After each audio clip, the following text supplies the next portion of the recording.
Sumugod ang mga Diyos patungo sa mga nakapulang figure, hawak ang kanilang mga talam, hinahamon ang sinumang masamang nilalang na kumilos ng walang pag-iingat sa harap ng kanilang presensya. Maghanda na kayong harapin ang inyong kapahamakan. Mabilis na tinusok ang mga pulang figure.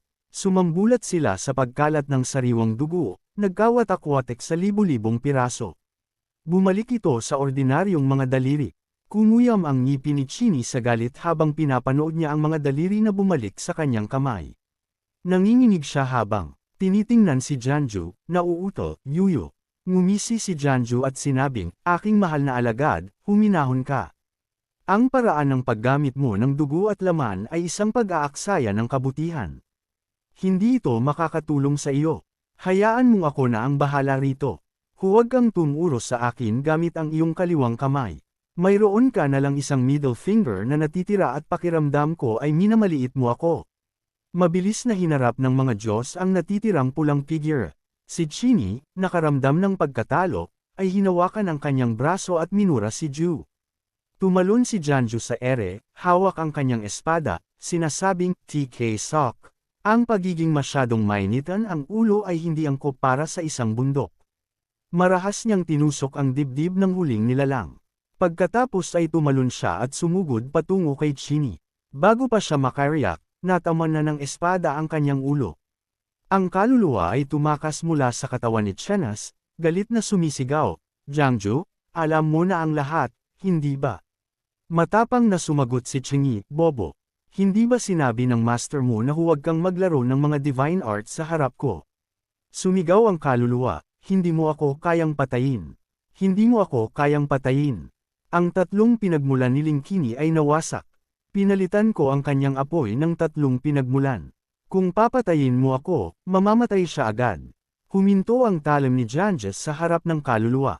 Sumulyap siya kay Chini, napansin na bahagi ng kaluluwa ay kumapit pa rin sa kanyang katawan. Nang walang salita, binuhat niya ang walang malay na si Chini sa kanyang mga braso. Bigla siyang sumulyap sa dalawang gwardya ng gate. Pareho silang nagulat at umatras. Nakita nila si Janju na may binubulong sa kanyang sarili. Pagkatapos, nagliparan ang alikabok at mga labi, at siya at si Chingi ay naglaho ng walang bakas. Nang iulat nila ito kay Qingyu, umungal siya sa galit, nawala. Paano sila biglang nawala? Sumagot ang nahuhumaling na gwardya, Panginoon ko, totoo po. Bigla na lang siyang naglaho sa harap namin. Bukod pa, may chismis na nakakatakot ang espada ni Janjas. Hiwa-hiwalay niyang hiniwa ang ate mula sa katawan ni Lini. Nagalit si Chino, nagmumura, nararapat lang sa masamang babaeng iyon. Binalaan ko siya na hindi dapat pakialaman si Janjo, ngunit naglakas loob pa rin siyang mag-entertain ng gayong mga kaisipan. Sinamantala ng gwardya ang pagkakataon upang magpaingay. Ina, ang siyam na anak ng ghostly mother. Hindi pa nawawasak ang ghostly mother. Ang siyam na anak ay hindi mamamatay. Hanggat ligtas si ina, hindi rin mapanganib ang panganay na kapatid. Tuwang-tuwang sumigaw si Chino, gusto ko lang na mamatay ang masamang babaeng iyon. Napakadali at malinis. Ngayon ay napunta siya sa kamay ni Janjas. Natatakot ako na sa puntong ito, nalilito na tayo sa gulong ito. Kung magawa ni Janju na makatakas, ang misyon na ipinagkatiwala sa atin ng ating master ay mawawasak. At kung mangyari iyon, mas mabuti pang mamatay na lang kami ni ina sa kamay ni Janjas. Nagalit siya at ipinatawag ang ilang bata na hindi pa nakita. Umalangaw siya, hanapin ninyo sila para sa akin.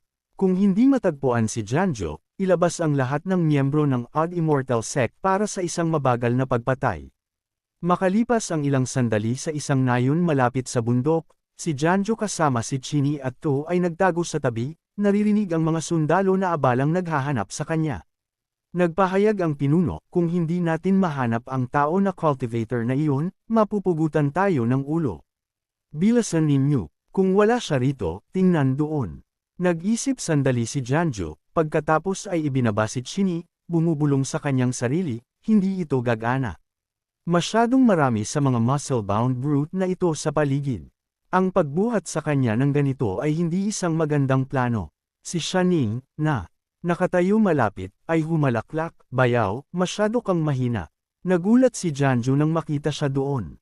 Ha, paano napunta rito si Shaning?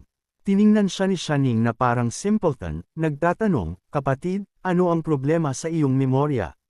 Nakalimutan mo ba? Ang kwentong ito ay nagsimula 2 araw na ang nakalipas. Nang bumagsak ang gabi, mahimbing na natutulog si Shaning sa kama hanggang sa may pumukaw sa kanya. Nagulantang siya sa pagkalito. Tanong ni Shaning na may pagkaantok, bayaw, ano ang gusto mo? Mahigpit na sumagot si Janjo, Shaning, may ipapagawa ako sa iyo. Takot na tanong muli ni Shaning, dadalhin mo ba ako para tumakas kasama ang isang lalaki, bayaw? Kakaalis lang ng isang kapatid. Hindi ito tama. Matapos marinig ang pagsasalaysay ni Shanings, sa wakas ay nalaala ni Xianju, awkward na tumawa, ganoon pala ang nangyari. Sinulyapan siya ni Shaning, bumubulong, sinabi ko na sa iyo, plano niyang tumakas kasama ang isang tao. Sumagot si Janjo na may bahagyang ngiti, huwag muna nating pag-usapan ang pagtakas. May misyon ako para sa iyo. Shaning, kaya mo bang lumaki tulad ng dati? Nang walang pag-aalinlangan, agad na tumanggi si Shaning, imposible. Sabi ko, papayagan lang kitang sumakay minsan. Itinuro ni Janjo ang walang malay na si Chini at sinabing, hindi ko hiningi na payagan mo akong sumakay. Kailangan ko lang na tulungan mo akong buhatin siya. Tumalikod si Shoning na sinasabing, imposible. Ako ang nararapat na tagapagmana ng Tucson at hindi ako magiging mount para sa isang tao lang. Hindi siya pinilit ni Janjo, hinimas ang kanyang baba at sinabing, kung gayon, sa tingin ko kailangan kong mag-isip ng paraan upang gisingin siya. Curious na tanong ni Shaning sa kanyang bayaw, kailan mo nalaman na may masama siyang balak? Sumagot si Janjo, mula pa sa simula. Nagpatuloy si Shaing, kung alam mo na mula sa simula, bakit hindi mo na lang siya inalis noon? Lumapit si Janjo kay Chini, ipinapaliwanag kay Shaning, sa totoo lang, ayoko sanang makialam. Nakita ko lang siyang sinusubukang saktan ng isang tao mula sa dingding. Ang matigas ang ulo kong alagad na ito ay tiyak na makakaramdam ng pagkakasala sa ginawa niya kapag nagising siya. Kung mangyari iyon, magiging malaking gulo. Nakita siyang masyadong lumalapit, galit na sumugod si Shoning, hinayla ang manggas ni Jangjas. Kapatid, ano ang sinusubukan mong gawin? Sinasamantala ang isang taong may problema. Kailangan kong bumalik at sabihin sa aking kapatid. Hindi gaanong nagsalita si Janju. Kinuha niya ang 2 hiyas at agad na yumuko si Shaning upang kagatin ang mga ito. Sige, magpatuloy ka, wala akong nakita. Hindi sumagot si Janjo, ibinalik ang kanyang ulo. Ipinako niya ang kanyang seryosong tingin sa 3 kumikislap na apoy na lumilitaw kay Chingy, lihim na nagmumura. Ang mga hindi mapakilang espirito na walang katawan ay talagang lumalampas sa linya, ginagamit ang pagmamayari ng ganito at pinapatakbo ang sarili nilang karma. Dahan-daang iminulat ni Chingy ang kanyang mga mata. Nakita niya si Janjo na nakatayo ilang pulgada lang ang layo, nakatitig sa kanya. Naguluhan at nahihiya, nag-isip siya, anong nangyayari? Bakit narito ang young master? Hindi ba ako nabunutin? Ang young master ay napakagwapo kapag malapitan. Ano ang gusto niya? Isang halik. Ano ang dapat kong gawin? Napakalakas niya, hindi ko siya kayang labanan. Kaya ko ba? Kaya, ngumuso siya, naghihintay ng halik. Itinaas ni Janjo ang kanyang kamay upang takpan ang kanyang bibig, dahan-daang tumatawa, maliit na alagad, magkaroon ka ng respeto sa sarili. Nauutol si Chini, akala ko tungkol sa iyo, young master. Ang sitwasyong ito, pinutol siya ni Janjo, itinuro si Shaning sa tabi nila, naiintindihan ko, ngunit tama ang aking hipag. Pagkatapos ay lumakad si Shaning patungo kay Chini, malakas na ipinapahayag, bayaw, gising na siya. Bilasan mo at ilabas mo siya. Namutla si Chini sa takot, iniisip, gusto ko lang ng halik.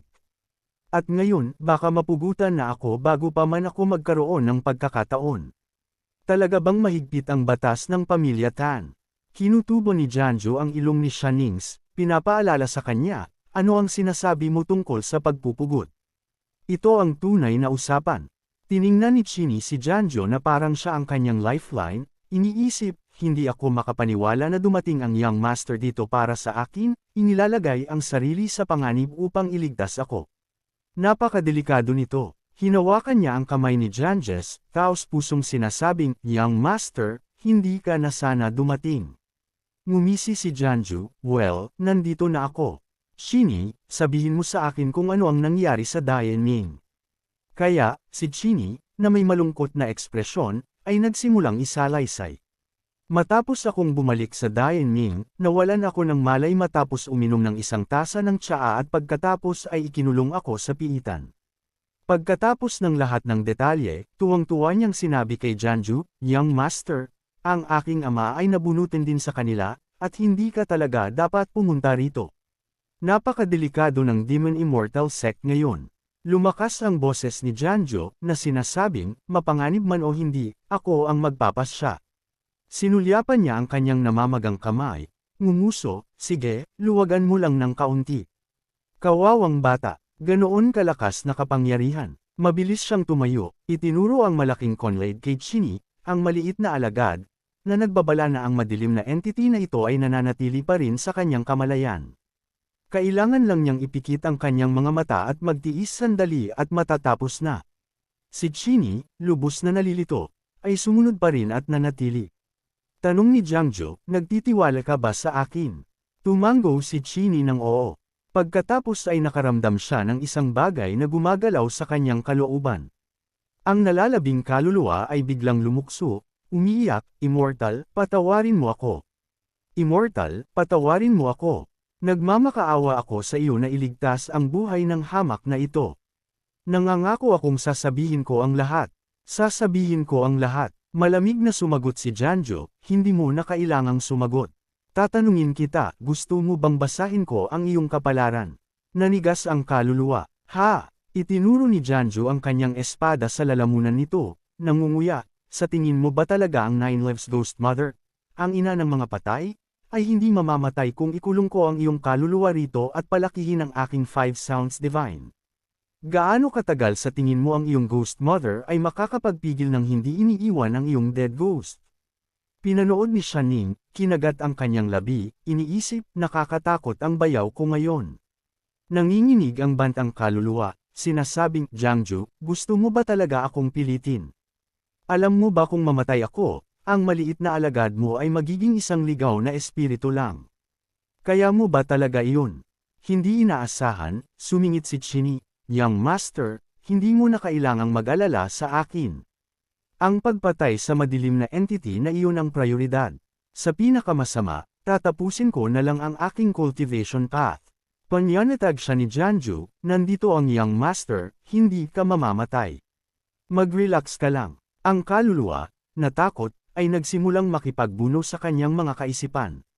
Kung ibubunyag niya ang pagkakakilanlan ng kanyang master, hindi siya patatawarin ng master. Ngunit kung hindi siya susunod, tiyak na gagawin ni Janju ang kanyang buhay na impyerno. Ang tanging plano ngayon ay, bigla siyang napaiyak, "Ina, alam ng iyong anak na nagkamali siya. Alam ng iyong anak na nagkamali siya." Hinati ng talam ni Janjes ang kaluluwa, na nagmura, "Jiangju, sa susunod kong buhay, hindi talaga kita patatawarin." Kumunat ang noo niya, napagtanto na may mali. Tila sinusubukang tumakas ang kaluluwa. Itinaas ni Jiangju ang kanyang kamay, bumubulong ng spell, 5 sounds. "Sundin ang aking utos at ikulong ang kaluluwang ito para sa akin." Agad na lumitaw ang 5 tunog, kinukuha ang ligaw na kaluluwa. Nakaramdam si Janju ng isang bagay na papalapit sa nakapalibot na hangin.